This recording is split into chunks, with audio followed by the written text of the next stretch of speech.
కొందరి తీరంతే, వాళ్ళెక్కడుంటే అక్కడ తలనొప్పే. రాజకీయాల్లో ఆది నుంచి బాలినేని శ్రీనివాసరెడ్డి వ్యవహారం గమనిస్తే ఆయన ఒక ట్రబుల్ మేకర్ గానే కనిపిస్తారని చెప్తారు విశ్లేషకులు. వైసీపీకి బాలినేని బలం కాలేకపోగా కాలిలో ముల్లులా తయారయ్యారని పార్టీ శ్రేణులే చెప్తాయి. ప్రభుత్వం మారగానే ఇప్పుడు జనసేనలో చేరారు. పార్టీ నిర్ణయాలను తప్పుబడుతూ ఎన్ని ఇబ్బందులకు గురిచేసినా బాలినేనికి చివరి వరకు ప్రాధాన్యత ఇచ్చింది వైసీపీ. మరి కూటమిలో అలాంటి ట్రీట్మెంట్ దొరుకుతుందా?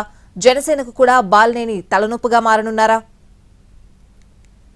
పార్టీ నిర్ణయాలను తప్పు పట్టడం, ప్రతి దానిలో తనమాటే నెగ్గాలంటూ పేచీ పెట్టడం, ఇది మాజీ మంత్రి బాలినేని శ్రీనివాసరెడ్డి తీరని చెబుతారు వైసీపీ శ్రేణులు. కొంతకాలంగా పార్టీ కార్యక్రమాలకు దూరంగా ఉంటూ వస్తున్న బాలినేని వ్యక్తిగత కారణాలు, అంతర్గత విభేదాలతో పార్టీని వీడుతున్నట్లు ప్రకటించారు. రాజకీయాలు వేరు, బంధుత్వాలు వేరంటూ ఘాటు వ్యాఖ్యలు చేశారు. పార్టీలో బాలినేని తీరును ఎండగడుతున్నారు వైసీపీ కార్యకర్తలు, ముఖ్య నేతలు.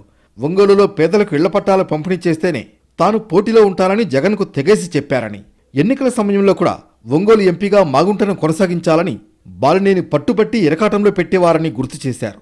రాజకీయ సమీకరణంలో భాగంగా ఎంపీ అభ్యర్థిగా చెవిరెడ్డి భాస్కర్ రెడ్డిని జగన్ పోటీలో నిలపడం, ఆయన ఓడిపోవడం జరిగిపోయాయి. దీనికి జగన్ ఏకపక్ష ధోరణి వల్లే పార్టీ భారీ మూల్యం చెల్లించుకోవాల్సి వచ్చిందని విమర్శించారు బాలినేని. ఎన్నికల్లో పరాజయం అనంతరం ఈవీఎంలు, వీవీప్యాట్లకు చెందిన లెక్కలు తేల్చాలంటూ సుప్రీంకోర్టును ఆశ్రయించారు బాలినేని.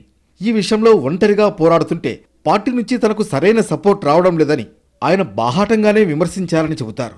ఎన్నికల అనంతరం పార్టీ అధినేత జగన్ ఏర్పాటు చేసిన సమీక్షా సమావేశాలకు కూడా హాజరు కాలేదని బాలినేని వ్యవహారాన్ని తప్పుబట్టారు వైసీపీ శ్రేణులు. నిజానికి వైవి సుబ్బారెడ్డికి బాలినేని సొంత బావ, వరుసకు జగన్కు మామ అవుతారు.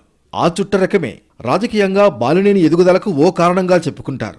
వైఎస్ రాజశేఖర రెడ్డి ఆశీర్వాదంతో 1999లో ఒంగోలు కాంగ్రెస్ పార్టీ టికెట్ తెచ్చుకున్న బాలినేని అదే పార్టీ నుంచి వరుసగా 3 సార్లు ఎమ్మెల్యేగా గెలిచి 2009 వైఎస్ కేబినెట్లో మంత్రిగా పనిచేశారు. వైఎస్ మరణానంతరం అప్పటి రాజకీయ కారణాలతో జగన్ కాంగ్రెస్ను విభేదించి బయటకు రావడం, సొంత పార్టీని పెట్టుకోవడం జరిగిపోయాయి. బాలినేని కూడా వైసీపీలో చేరి మంత్రి పదవిని కూడా పొందారు. అయితే రెండోసారి మంత్రివర్గ విస్తరణ చేసిన సమయంలో 100% మార్పులు ఉంటాయని ముందుగా చెప్పారు జగన్. అయితే జిల్లాకు చెందిన ఆదిమూలపు సురేష్తో పాటు పలువురు మంత్రులను కొనసాగించారు జగన్. అప్పటి నుంచి అధిష్టానంపై అలకబూనారు బాలినేని. బాలినేని పార్టీలో ఇబ్బందులు సృష్టిస్తున్నా జగన్ చాలా ఓర్పుగా ఉన్నారని చెబుతారు వైసీపీ శ్రేణులు. చీటికి మాటికి అలుగుతున్నా చివరి వరకు ఆయన్ను వదిలేయలేదని, పిలిపించి మాట్లాడినా బుజ్జగించినా మాట వినలేదని అంటారు. ఏమీ చేయని పరిస్థితుల్లో పోతే పోని అని పార్టీ వదిలేసినట్లు వివరిస్తారు.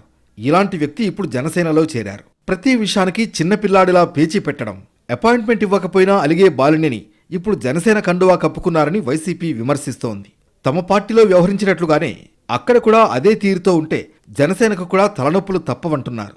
బాలినేని చేరికతో కూటమిలో కొత్త సమస్యలు తలెత్తుతాయనే భయం టీడీపీ, జనసేన కేడర్లో ఉన్నాయి.